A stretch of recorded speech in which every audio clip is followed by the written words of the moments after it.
वजू कितना बनाना है? बहुत बात की वजू कितना बनाना है? वजू कितना बनाना है? इंडिया में कितना क्यों मात्र वजू कितना बनाना है? 4। ठीक है। नंबर 1 पेशानी के बालों से मूड़ी के नीचे तक एक कान के लौ से दूसरे कान के लौ तक पूरे चेहरे का कोण। नंबर 2 दोनों समेत दोनों हाथों का कोना।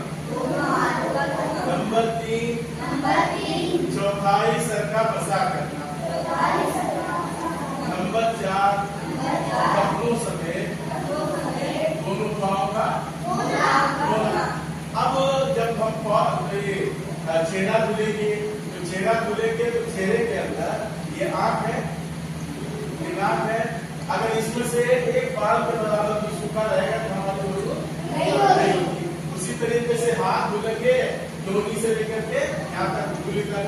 तो अगर इसके अंदर सूखा हुआ रहेगा तो वजू नहीं होगा। उसी तरीके से चौथाई सर का बसा अगर हम नहीं करेंगे तो वजू नहीं होगा। उसी तरीके से हम पाँव धुलेंगे और उंगली के बीच में अगर सूखा रह जाएगा तो वजू होगी? वजू नहीं होगी। जब वजू नहीं होगी तो नमाज नहीं होगी। अच्छा, अगर हम खेल रहे हैं किसी चीज से, क्या है, चाहे स्टिकर चिपकाते हैं आजकल बच्चे, उसमें खिलौना मिलता है, चाहे कोई पेंसिल मिलता है, उसको ऐसे चिपका लेंगे तो वजू होगा? नहीं होगा, क्योंकि उसके अंदर पानी नहीं है। जब पानी नहीं होगा तो वजू नहीं होगी। तो वजू नहीं होगी तो नमाज नहीं होगी। तो समझे, दिनात में करते वक्त की नमाज है? सबसे पहले कौन नमाज है?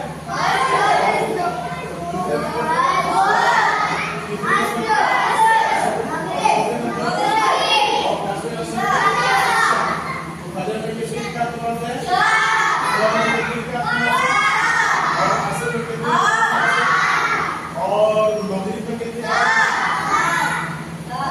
और इशा में कितने? तो सुन्नत की कितनी किस्में हैं? सुन्नत की 2 किस्में। और नमाज को अदा करने के लिए, नमाज को सही होने के लिए हमको क्या करना पड़ता है? वजू में कितने फराइज है? अगर वजू के फराइज चेहरा धुलने में, हाथ धुलने में, मसाज चौथाई सर का मसाज करने में या पैर धुलने में हमारा क्या हो जाए, एक बार के बराबर अगर सूखना रह जाए या स्टिकर चिपका के रखते हैं हम, या लड़कियां क्या है कोई जो नेल पॉलिश लगाएंगी वो तो आएगा, वो तो नहीं होगा। मतलब नेल पॉलिश भी नहीं लगा, समझिए ना। जब उसको हम नेल पॉलिश लगा देंगे तो आपको नहीं रहेगा, वो तो नहीं होगा। उसी तरीके से अगर हम आटा गूंथती है ना, अगर आटा यहाँ पे सूख जाए और हम वजू कर लेंगे और वो